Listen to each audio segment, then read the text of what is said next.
નસવાડી તાલુકા તલાટી મંડળના પ્રમુખની બદલી થતા તલાટી અને ટીડીઓ સામે આવ્યા। તલાટી નિશ્ચિત પંચાલના જણાવ્યા અનુસાર નસવાડી ટીડીઓ દરેક ગ્રાન્ટ અને કામ પેટે ટકાવારી માંગતા હોય। મારી બદલી ફક્ત સિંગલ ઓર્ડરથી કરાઈ હોય એનું કારણ પૈસા છે। તલાટીઓની મીટિંગ હોય ત્યારે એક એક કરી ચેમ્બરમાં બોલાવી ટકાવારી માંગતા હોવાનો સીધો આક્ષેપ કર્યો।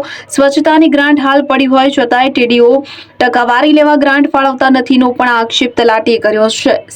નસવાડી ટીડીઓએ તલાટીના તમામ આક્ષેપ પાયા વિહોણા ગણાવ્યા છે। તલાટીની ફરિયાદ અગાઉ અનેકવાર આવી હોય, સીએમ સુધી ફરિયાદ પહોંચી હોય, જિલ્લામાંથી તલાટીની તાલુકા ફેરબદલી થઈ હોય, આ રીતે આક્ષેપ। તાજેતરમાં તલાટી કમ મંત્રી કેવડીની અન્ય તાલુકામાં બદલી થયેલી છે, જેઓની રજૂઆત અને નિવેદન છે, જેમાં તેઓએ જણાવેલ છે કે તાલુકા વિકાસ અધિકારી તરફથી તલાટીઓ તેમજ અન્ય તરફ જોડે અનધિકૃત રીતે પૈસાની માંગણી કરવામાં આવે છે।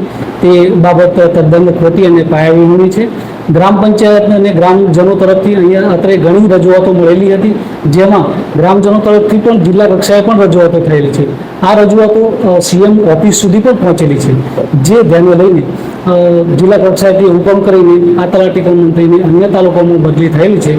અન્ય તલાટી કમ મંત્રી તરફથી કરવામાં આવેલા તમામ નિવેદનો પાયાવિહોણા અને ખોટા છે। સ્વચ્છતાની ગ્રાન્ટ બાબતે જિલ્લા કક્ષાએથી પણ આયોજન કરવાનું છે।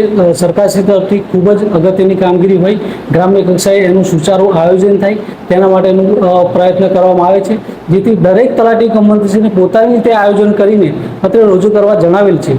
એટલે અત્યારથી કોઈ ગ્રાન્ટ પ્રક્રિયા કરવાનો કોઈ પ્રશ્ન છે નહીં। નસવાડી ટીડીઓ સાહેબ અધિકારીઓને એવું ધ્યાન દોર્યું છે કે અમારા કર્મચારી અમારા કયામાં નથી, એવી રીતે કરીને તાલુકા ફેરની દરખાસ્ત કરેલી છે મારી, બરાબર। એમાં ટીડીઓ સાહેબ વારંવાર અમારા પાસે પૈસાની માંગણી કરે છે।